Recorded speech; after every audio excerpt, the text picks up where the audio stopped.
Hello, welcome to Quackalope. Thank you for joining us. Today we're going to be giving you a right for you, wrong for you, or a full review on Everdell. And for the most part, the complete collection. With the context that the two newer expansions, Belfaire and Spire's Crest, I can talk towards, but I can't tell you exactly how they play because I don't feel like I've had enough experience with them. However, the core box and Pearlbrook, Alex and I feel equipped to discuss and debate. By the way, I'm joined with someone, BoardGameCO. Alex, thank you for being here. You're about to get 5 hours on the road after this video to make your way home. Yep. So drive safe, and before we get there, let's have a conversation around Everdell. Now, you chose this game. When I talked about, I said, hey, I'd love to do one of my review format videos. Let me know a game you'd like to cover. Yeah. And so I picked Everdell because, first of all, in general, I like to, if I'm going to discuss the right for you, wrong for you format, while I'm totally fine with the concept of first impressions, I want to pick a game that I know, that I like, that I've played multiple times. Yep. And I also want to pick a game that I knew you had on your shelf, and I've seen Everdell in the background of many of your shots. Yep. And so I said, how about Everdell? And apparently, you already know Absolutely. Everdell. I'm excited to dig into this. So, for context, I am Quackalope. I do aggressively high-quality video content. This is BoardGameCO. You should totally follow a link down in the description of this video.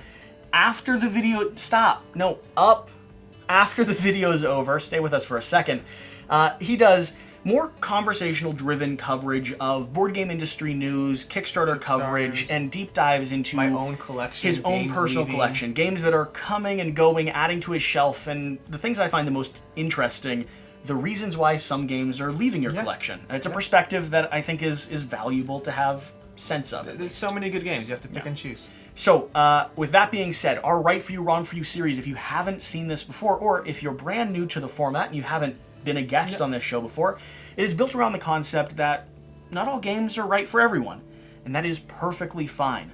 We're going to go over 7 topics or talking points I consider when adding a game to my shelf, discussing the pros and cons, the things that might make this right for you or wrong for you.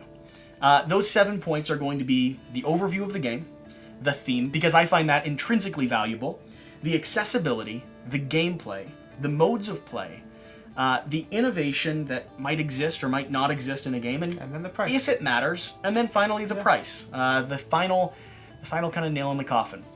With that being said, I'm gonna slowly show you the front cover of these boxes, and apparently a duck that is escaping, and then I'm gonna set these down to the side because they looked good when we started. They crowd the space. There's a lot of content here, a ton. There's a lot to deal with here. So, with all that being said, Alex, I'm gonna hand this one off to you. Give us an overview of Everdell, and very specifically, let's give an overview of Core Box Everdell. Core Box Everdell. So Core Box Everdell is essentially a tableau building, hand management game with worker placement, resource building, a lot of stuff all coming together in a package that delivers simultaneously an incredible challenge of how hard it is to get things done, while also giving you enough freedom that by the time you get to the end of this, of 4 seasons of gameplay, you'll actually be able to do far more than you ever thought possible. A core part of this game experience is utilizing the limited amount of workers you have to extend your turn as far and as long as you can. So it is all about efficiency when it comes to the cards you're playing, how you're gathering resources. The one moment when you place a worker down to gain wood and pebbles could potentially make your turn last 2 or 3 steps longer. When you only really ever place 2 or 3 workers down on the board. That for me is the core puzzle that we're solving. As far as the general structure of gameplay, what actually goes through a turn? So the general structure is, on your turn, you either play a card, paying the resources on the card, or like you said, you put down a worker to take specific resources back. You're going to do that until you just can't do anything else, at which point the season will end and you'll go into the next season. Now, when a season ends, you'll be able to, when a season ends, you will effectively get more workers as well as different things depending on the season. Now, one of those things you'll get in seasons, in spring and autumn, one of those things will be you'll reactivate all your green cards. And this is core in the game. Like you said, a single placement can effectively drag out your turn, and green cards are production. You get to, as soon as you build it, you produce, and then whenever the seasons change, you again produce. Well, and let me dive into that a little bit, because the B-roll you're seeing will give you a better sense of what the actual game setup looks like. This is just set up for visual presence. when you're playing the game, you're building a tableau of forest creatures in front of you that have a variety of different roles. Some of them are going to be endgame victory points, some of them are going to pair with other creatures, and some, like you mentioned, will be production. They'll start chaining off of each other and maximize or allow you to utilize the actions you're taking. For me, a really fascinating and interesting part of this game has to do with when you're shopping up here at the marketplace. Yes. You're able to build your little tribe, your little civilization, off of cards that you already have added. So if you have a post office, you can add a postman for free. If you have a wife and you find a husband, you can pull them together at the farmhouse and they become more powerful and they benefit each other for existing in the same space. School and a teacher, a judge and a courthouse. The combinations in this game are endless. It makes you feel powerful for, not just powerful, it makes you feel rewarded for having done something before to let you do something now. But it is also a hard and crunchy puzzle to solve because the space you have is limited on your board. Yep. And oftentimes by the end of the last season, the end of the third season, you're going to find yourself with either no or almost no space left. And it'll become a very, very hard decision what you add and if you can remove or recycle people who you might have liked at the beginning of the game. They were very helpful in building up our village. So for people who are considering Everdell, go back through just very briefly. What are the core mechanical or gameplay features that stand out to you that'll make this game either right for them or wrong for them? Sure. So from a stance of the core mechanical features, it's worker placement, hand management, and resource management. And in terms of the right or wrong for you, it's a lot of daisy chaining cards. This is a game where if you find the combos you want, if you can feel rewarded as you play certain triggers to one card to the next, to build more stuff, to expand your tableau, then this game might just be right for you. It certainly might be right for you. That being said, let's swing into my favorite part of the conversation, which in a game like this, I mean, it was very hard for me in the first few minutes of this video to not talk about theme. The theme is incredible in this game. This is a game that I think captivated and captured so many people's attention initially because of the beautiful artwork, the thematic presence of this tree here in the center, the resources that are squishy berry resources. I don't know how many times I've heard people mention that the berries are a little squishy. Little things like that. Production quality overall. The ability to build a neighborhood and a civilization and have an existing, living, breathing forest village or forest city or forest castle. That, I gotta be honest, that for me made this game right for me before I even knew what the game was. So, I mean, similarly myself, as soon as I saw this game the first time, when this first came out, and before I even got it, before I played it, before anything, just seeing the setup, the table, the tree just sitting on your board, and a tree that just, I mean, it's a tree on your board, a giant tree where you host your cards, host your creatures. I was drawn in, and I would argue everyone was drawn in. I think so. I think the visual. I think the board game world decided to give this one a chance because of the theme. Yeah. And I think a lot of people stuck around both because of the theme and because of the mechanics that exist in the game that we've already went over, that you know if they've kind of piqued your interest a little bit. There's actually a core story that exists within the framework of this, and I know you're not a flavor text. I can appreciate it. Well, to a degree. To a degree. I however, am a flavor text. Now, I'm not going to read every single bit of flavor text here. Let me give you an overview of the story that is Everdell, and then because we don't know the 2 new expansions as well, let me go through those to give people a sense of how they might incorporate into the game, since this will primarily be on the base game. Sure. The core story of Everdell is that you are the first party of venturing creatures, one of the first tribes of creatures exploring this new land that has been discovered. Surrounded by this Evertree, this tree that gives prosperity and life to kind of the forest around. And so you are really, from the ground up, starting and building and developing your own little habitat, your own little town, creating crossroads that might bridge to other people's settlements, creating a network where my post office might impact your postman on the other area, or we're able to bring and ship and deliver goods across the different settlements that are all in this valley region. That's what you're doing. And it does for me. It plays out in some of the cards. Many of the cards will impact based on your opponent's buildings and what they do. Yep, absolutely. And there's not a ton of that player interaction, but for me it is just enough to make me feel like the city and the area that I'm building really does exist in this wider space. It is, for me, probably one of the biggest selling points of this game, is that I can see and imagine and live in the lore and world and just this little community that I'm making. Now, that being said, I said I would go through 2 of these. I'll hand you Spirecrest. Let me dig into Belfaire.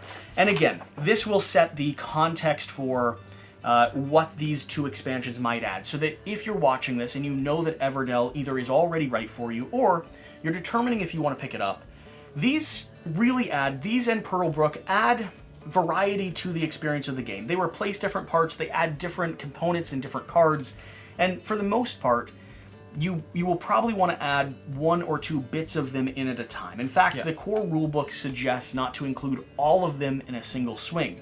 So when you're considering picking this up, there's a chance you might pick up one of the various expansions to begin, and then down the road have the opportunity to adjust that. So here with Belfaire, overview. For the last 99 years, the critters of Everdell have been hard at work, building cities in their beloved valley. Now it's time to celebrate. The King and Queen are throwing an unprecedented year-long event to commemorate the 100th year since Everdell's founding. Come one, come all, come and celebrate Belfaire. Belfaire offers a number of different modules and components that you may include when playing Everdell, such as a flat board that can be used in place of the Evertree, which is this middle one, new special events, endgame, garland awards, and unique player powers for each critter type, rules for 5 to 6 players, and more. So this will expand the amount of players, add some scoring modulation, and replace one core element of the board with a whole new action mechanic. And then for Spirecrest, far beyond the comfortable boundaries of the Everdell Valley, deep into mysterious and uncharted lands, adventure is waiting to be discovered. Ancient runes, critters from foreign lands, giants, gather your traveling supplies and your courage, and get ready for a daring journey through the mountains of Spirecrest. You will begin the game with a rabbit traveler on the mountain board. Every season you will have to face challenging weather that will alter how you are able to play. As the seasons change, you will move your traveler along the trail, gathering maps to plan a final expedition, and making amazing discoveries. Smartly utilize the unique abilities of your discovery cards, carefully plan for your endgame expedition and the story of your city, as well as your epic journey will be remembered in Everdell for many seasons to come. So this adds a little bit closer to a full other player environment and board, where you're actually going on an adventure and scoring in a variety of different ways, similar to how Pearlbrook adds in this extra board, some extra meeples, which are going to be, I believe, frogs. Who are able to interact with this extra resource, which is a pearl. Adding different elements of player decision, different elements of agency, and endgame scoring to the mix. So that's the theme. I feel like I've spent going on there. I feel like I've spent a decent amount of time on this because there's a decent amount of theme. For me, there's a decent amount of theme. Yeah. That being said, if a game that is reminiscent of kind of books that I grew up with, whether it's Redwall, Mossflower, or even Mouse Guard and kind of those comic series, if a game that allows you to live and breathe and develop a city from the ground up and just celebrate animal folk and what makes kind of nature and the mystery of the animal kingdom kind of intriguing, then this game just might be right for you. It could be. It certainly could be. Let's talk about accessibility. How accessible is this game? How easy is it to get to the table?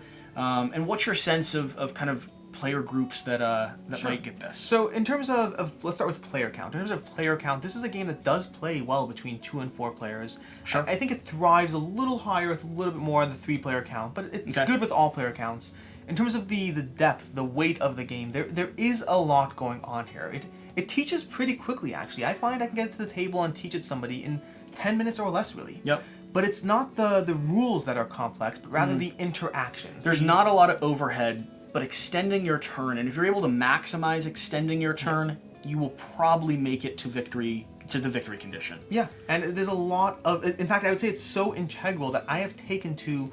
Instead of going through 20, 30 minutes of rules, I teach the game, play the game, and then after one season, I usually reset.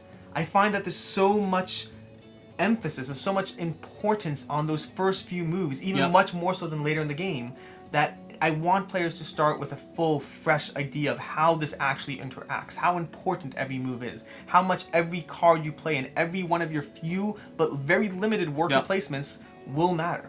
This game is easy to teach, it's easy on the eyes, it plays well at different player counts, but there's enough of a complexity to what's going on that you want to take that into account.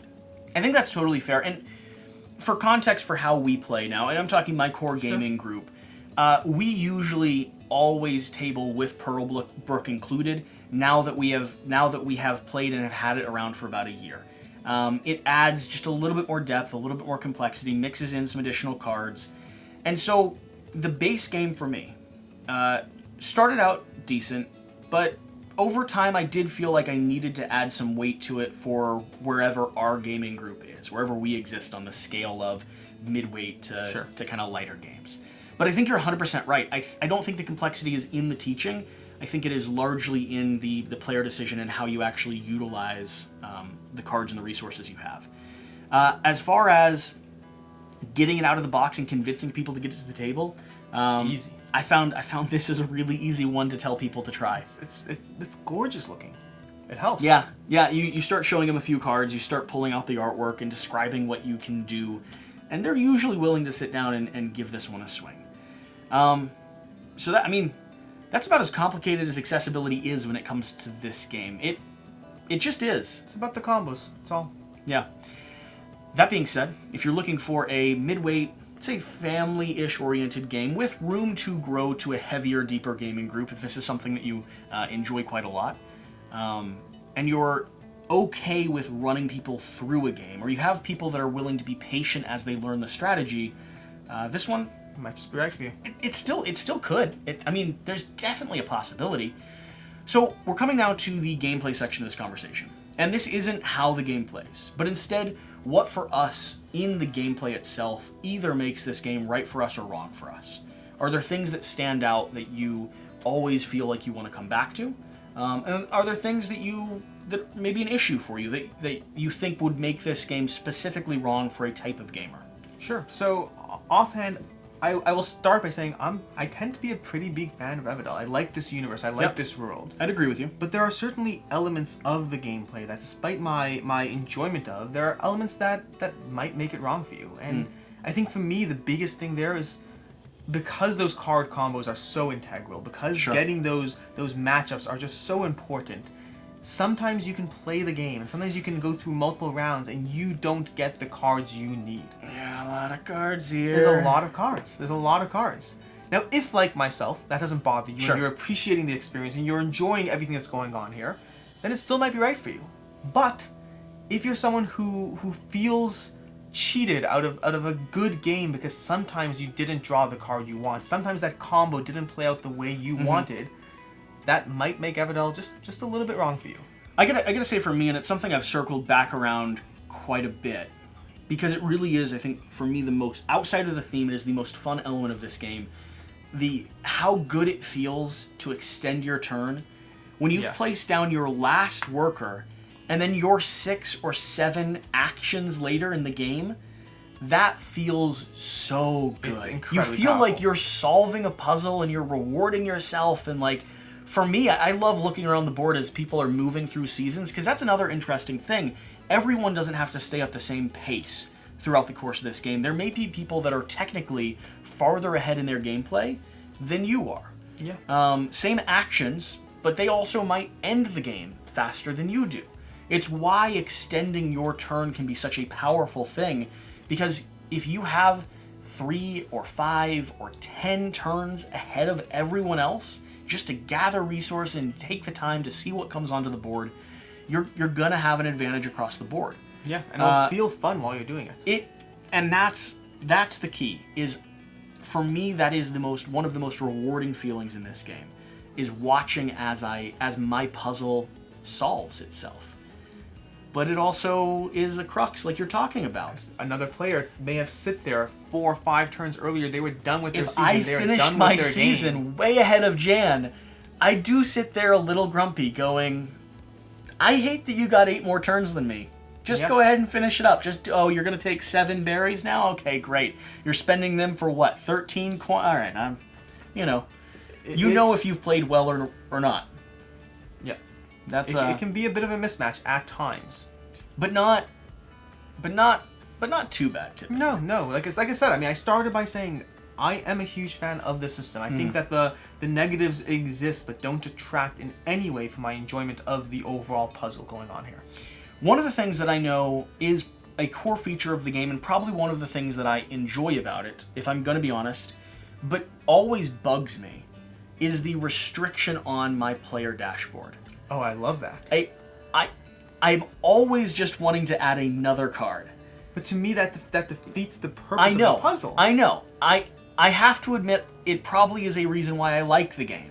But it is a frustrating point for me. Every single time I've played this, I've invested in farmers and wives and villages and cards that just didn't chain or pair, and so I've got a post office that never found a postman that's just sitting in the corner of my neighborhood, and I would be able to bring a king on if only I didn't have that post office. Cards. And there's a little bit of agency when it comes to cycling cards out of your town, out of your city, but there's not as much room there as you'd ever think. Yeah, and you can do it a handful of times. Here and there's a card. I never quite have enough space for what I'm trying to design.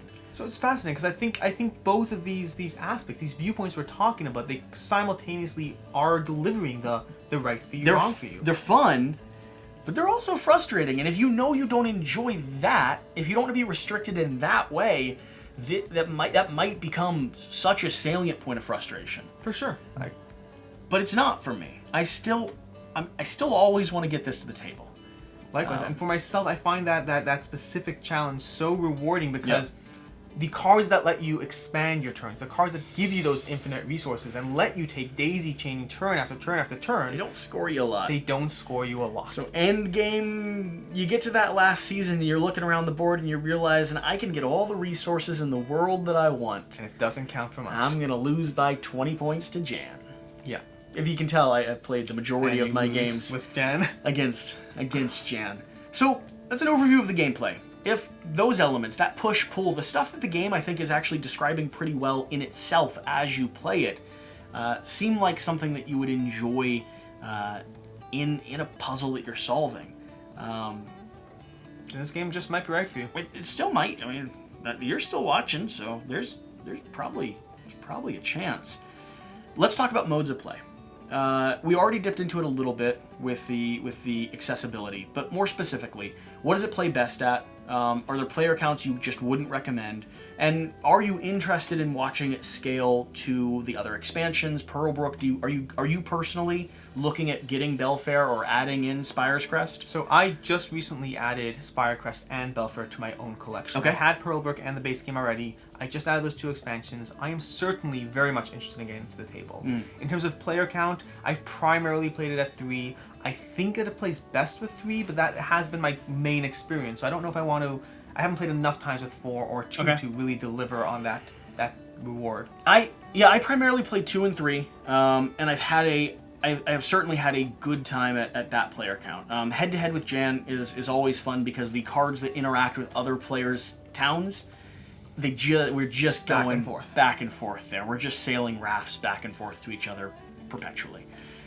3 player though, I think 3 and 4 I think is probably the sweet spot for me. I don't know that I'm too interested in extending it to 5 or 6 players. No, I think for me it would cycle this middle deck a little bit faster than I'm interested in. It would also defeats your ability to plan around the meadow. Yeah, it makes it harder for me to achieve or put together the puzzle that I'm solving. And I think it would also slow down my game state. Now, granted, I haven't played 5 or 6. I'm just talking from my current experience with the game.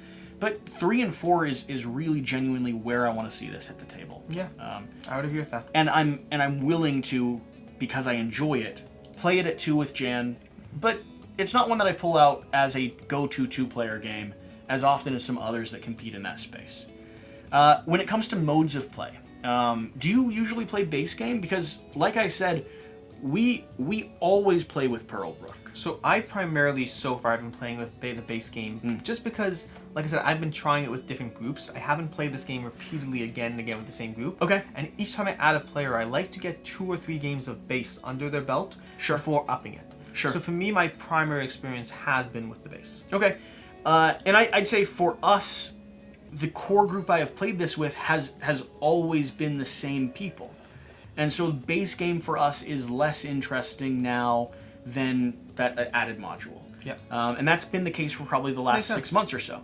And we are excited to start experimenting with Spirecrest and Belfaire because all they do is they're going to give us more interest and more variation on that core game that we already enjoy. I at this point don't actually play base Everdell. Now, would I if I came over? Probably, but I would probably have a less enjoyable experience with base than I do now with modules included. So I hear that. I mean, the base, as much as I enjoy it, it's simpler. Once you play it 4 or 5 times, the combos start becoming a little bit more self-evident, a little bit more the same. Still thoroughly enjoyable. Sure. But the same. For myself, if it was just about me, I would be playing it with the expansions, different expansions, whatever it is. Try to make it a little messy. Yeah. Keep it interesting. Maintain the puzzliness. It's variability. So, if I could say a word, possibly we could film a review. So that's modes of play. Yep. If you're looking for a solid 3 to 4, plays good at 2 from my experience, can extend to 5 or 6, and gives you the option to have a simpler core with variations and expansions that change or enhance that experience. And it falls in the range of around 90 minutes. Yeah. Yep. We didn't even talk about that. Yeah. Thank you for that input. I just realized we missed that part. It's relevant. I almost lost a duck. Either way, this game, it still might be right for you. Now we're going to move on to an interesting and I think complicated discussion. And one thing that I always let people know, if you have insight on this outside of our limited context, leave a comment down below. This is definitely one of the areas that I'd love to hear from you. Innovation. Is this game innovative? And if so, how? And if not, does it matter? So that's a complicated question. It certainly is. It's complicated to me because I don't necessarily consider any single mechanic innovative in and of itself. Mm-hmm. And I don't think there is any mechanic in this game that I find truly innovative. Sure. I mean, everything about it works incredibly well as a cohesive piece. Sure. So for instance, even just to reference a few of these, the fact that many of the cards you buy will be from your own personal hand and many will be from this public meadow space that other people can buy from. Other games have done stuff like that before. It works well as part of this giant puzzle. The idea of daisy chaining 3 cards off one another has been done before. Sure. It works well for this puzzle. Worker placement with resource collection and allocation. Done all over the place, all over, time and time again. Tableau building when it comes to how you can chain and sequence and extend your turn. It's been done. Production cards, one-time use cards, victory scoring cards. Nothing about this game strikes me as in any way innovative. And yet... I would agree with you. And yet... Sure. I love the combination. I love what it delivers together. It feels like it was meant to be this way. So that's the crux of the question. Does it matter? To me, it doesn't. Innovation to me is not something that I inherently value, but... Here's what I'll say. I have some games that exist in my core collection, like that I wouldn't get rid of if I had to go through and make a decision, that are there both because I enjoy them, but also because I think they truly do something that not another game in my collection does. And in my limited gameplay experience, I haven't found a game that does that the way they do. And we've covered some of those, and I've labeled them, or elements of them, innovative. Yeah. And that has mattered before, and I'm with you on this one. I don't see anything specifically about it that strikes me as directly innovative. But I also don't think it matters. This exists on my shelf because I enjoy the cohesion of elements. But there are other games that do factors of this different or better or in a more interesting way, but they just don't bring me back the same way. So what I personally find interesting about innovation is I find innovation only matters when the game doesn't stand out on how amazing it is. When a game is delivering a unique experience, sometimes it might not be as good as another game, but it delivers something unique that I don't get from another game. I'd push back on that in some contexts. I think there's some games that, because of how unique the experience is, I keep it in the collection because nothing else gives me that table presence. I think there are other games that would give me this table presence, but most of them I don't want to play as much as I want to play this one. That's the interesting dynamic there for me. Like Looping Louie would be a good example of a game that hands down, I don't quite know of another game that makes the table the same as Looping Louie does. Sure. That's just an example of one that I'd throw out there. All right, so if you're not too concerned about something being directly innovative, something that reiterates but enhances and really pulls together a series of familiar game mechanics, Everdell, I mean, it still could be. Could be right for you. Could be right for you. And the last thing we need to discuss before we let you drive 5 hours home and finally get a little bit of sleep. We filmed, what is this, fifth video of the day? Fifth video of the day. I mean, that's a pretty productive day. Good day. If I'm going to be honest, and we hung out, we ate some food, it's been a solid day. Is going to be the price. When it comes to base Everdell, expansion items, including that beautiful wooden tree that I have over there, and the expansions themselves. Let's go through what the price is and what our thoughts are when it comes to someone approaching buying this game, unless they're just like me and they go out and they order all of it no matter what. Because I'm a completionist, and it's a problem. Don't be like me. Be like BoardGameCO. You're also a completionist. I'm a completionist. No. Don't be like us. I am very strict about the games I allow in my collection, but once I keep it, I get everything. Absolutely. So when it comes to base Everdell, we're looking at $60, and we're not talking discount or third party or anything like that. Yep. We're talking $60 for the base game. Each expansion, let me check my reference code over here. When we're looking at Pearlbrook, we're talking right around 50ish. Around that 50 mark. The two new ones, Belfaire hits that $35 mark. Not as many components when it comes to that core. It's a smaller modular expansion. Modular innovation, and then Spirecrest is around 75, I think, right now. We're talking slightly above core box when it comes to what you can actually purchase it from, where their website directs us to. We're well into $200 for everything, and that is not including upgrading some of your components. And that is not including a $30 potential wooden tree that replaces a cardboard option. The cardboard tree, I will note, is totally fine. It looks like this at a glance, from a distance, it's totally fine. Totally usable. However, I've already said I have a problem. Get help? No? You could. Maybe. It depends on what you define as help and how you're paying for it after you get all these. Your help. So, you being here is moral support. Moral support and buying all the same stuff. My obsession. Let's talk about that price point, though. Base game, initially with the base game, is that $60, should it be a stopping point? So as a starting point, I think everyone does have to determine the price in and of themselves, of the course. value for themselves. In terms of my own opinion, $60 for what an experience that base game delivers, I think it's incredible. I think it's a great value, a great experience. In general, when you're comparing the landscape of games out there, comparing the production quality, the art, that you will get a giant cardboard tree that looks just like this. It's true, you will. And you'll get a lot of the deluxe components as well. These basic wood things, the wood pieces of wood, the berries, all that comes in the base game. Yep.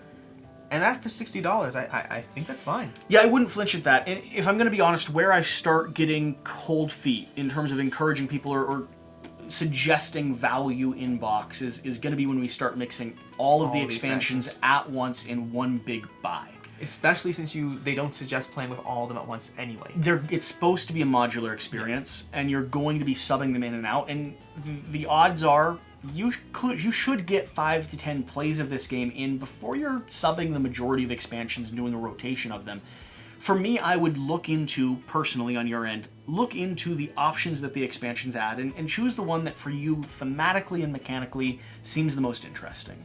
Belfaire being something where it adds variation to this core board and smaller, less intrusive expansions. Pearlbrook, where it extends the option for worker placement and adds a little bit more complexity in decision making for endgame scoring. Spirecrest adds like a weatherboard and then little riders. You can Spirecrest that actually creates a full separate puzzle that you're solving alongside of your core Everdell experience.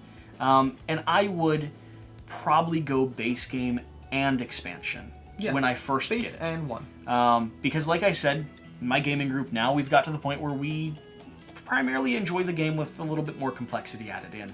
I don't know that I would encourage someone to, if they're just now discovering the game, to go all in immediately. This is going to be available. Oftentimes the prices might become more competitive as time goes on.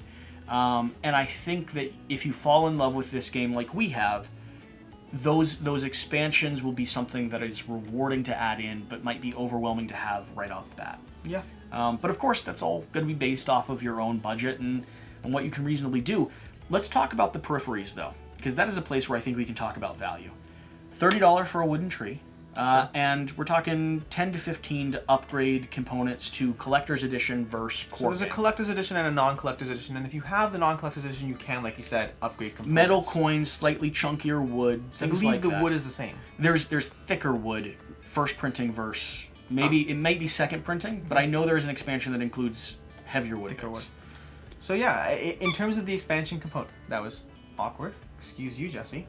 In terms of those, I'm so sorry. In terms of those extras, what they bring to the table, offhand, I would recommend skipping the wooden tree. If you're a completionist, You don't think that's worth $30? have you set up the cardboard one? I have set up the It cardboard. looks exactly the same. This one, when you look at this closer, this Yeah. is definitely more premium, no question. Yeah. But functionally, when you're playing the game, unless you spend the vast majority of the game looking at the tree, it delivers the same experience. Yeah, I genuinely don't think you need the tree. In terms of the other components, I think the rest of these components, I will say the pearls for Pearlbrook are a nice step up from the originals. Those are Okay. much crispier. They're a different material. They definitely feel more premium. They're glass pearls this time. Yeah. The coins, honestly, my one critique of the components in Everdell, I think in a world full of amazing deluxeified metal coins, these ones are a little bit subpar. They're good, but Okay. a little bit subpar. Interesting. So my stance on metal coins is they are my favorite upgraded component of board games across I agree across with the you. board. What is it? Is it just because they're a little lighter than you'd They're expect? a little shinier, a little lighter. They don't feel, compared to many other games with metal coins, I consider these good. I like them. Sure. But I'd potentially even look into other metal coins to upgrade them. Interesting. Maybe it's my own pet peeve. It might just be me. Now that you're saying it, I don't know that I disagree. They don't bother me. They're good enough that they never irritate me. But And in there terms of are paying some metal more- coins in games where I'm disappointed by the experience of the metal coins, but they do not strike me as my favorites. They're not my favorite. They're good. Again, Yeah. they're good, but we're talking about paying extra for them. These over cardboard, of course. I could see. And then finally... That being said, I don't know. I'd still get the metal coins. I really like unique. well, if you metal get coins everything else, you may as well. Well, don't get the tree, but. And then finally, don't be there's like little wooden door tokens that you put on whenever we talk about those daisy chaining cards. When you upgrade, when you get a free teacher because you have a school, there's a little token you put on that card, indicating that the door's closed. Someone already lives there. And the standard edition comes with just a little cardboard chit. And they're the deluxe they're edition, pretty cheap to get the deluxe edition. they're pretty cheap. They're pretty easy. Couple of dollars. Yeah, they're very nice. And Do you think they add value? Those I really think they do. I think those take it. The difference between the cardboard and the wooden piece, I like that. I'd be honest. I think they add more value than almost any other elemental upgrade because they physically and directly interact with your tableau. Yeah. For me, it's thematic. It shows a door closed. I like that. But then if I'm going to be honest, if I'm going to be honest, the cardboard ones are so small and finicky. I don't want to bother with them. Yeah. The little wooden ones, they stay in place. They have a little bit of raise. Yeah, that's one I didn't even think of. That's pretty much. I mean, I think those are all the main deluxe components. Yeah. Yeah. There also are, I will note, another last difference in the collectors versus regular is the collector's editions do often come with extra sets of meeples. This game has adorable sets of cute animal meeples and all different types of races, squirrels, beavers, what I don't even know, Mice, tons of things. a whole Mice, mix, rabbits, everything. Now, I do have to say about the meeples, they're not rude. I love these meeples. I love the wooden meeples, but they're not as adorable. It depends on which one you're talking about. If you're talking about the rat, for sure. This turtle, have you seen this turtle? This hunchback turtle? Old bent turtle. The hedgehogs are adorable. But you were saying there's an option to get some extra worker sets. placement meeples. Completely unnecessary. You already have more than enough for all the players you'll play with. And if you just expansions come with extras even as well. more, even more. But if you want more variety, if you like the idea of having an axolotl miniature, an axolotl meeple, and if you don't even know what an axolotl is, that should give you a context to the level that they expanded this universe towards. Sure. Then some of those meeples might just be worth it. So all that being said, if you're interested in a worker placement, hand management, tableau building, resource collection that exists in this adorable cityscape with animal creatures developing and prospering a society, then this game just might be right for you. Oh, it's right for me. It's right for me. I love this game. Yeah.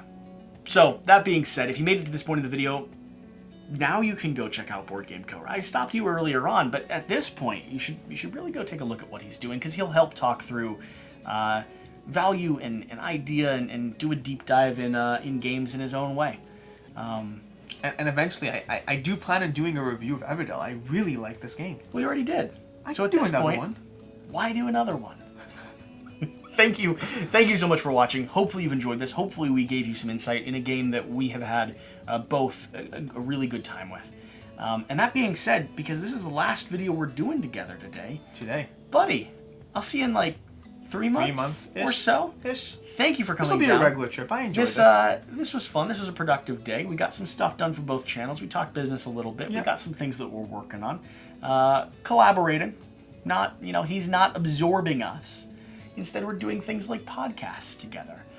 Spoiler alert. So if you made it to this point, you must be fans of us, at least to some degree. Or one of us. At least one of us, to some degree. I'm done. I'm sorry. I keep going. I keep going forever. If you made it to this point, thank you so much. Whatever you do, though, remember to do the important thing. Get out and play more games. I said it wrong. I know I said it wrong. I heard it. All day. These are going to be the funniest endings. Get out and play more games. There we go. Thank you so much. We'll see you next time. Have a good one.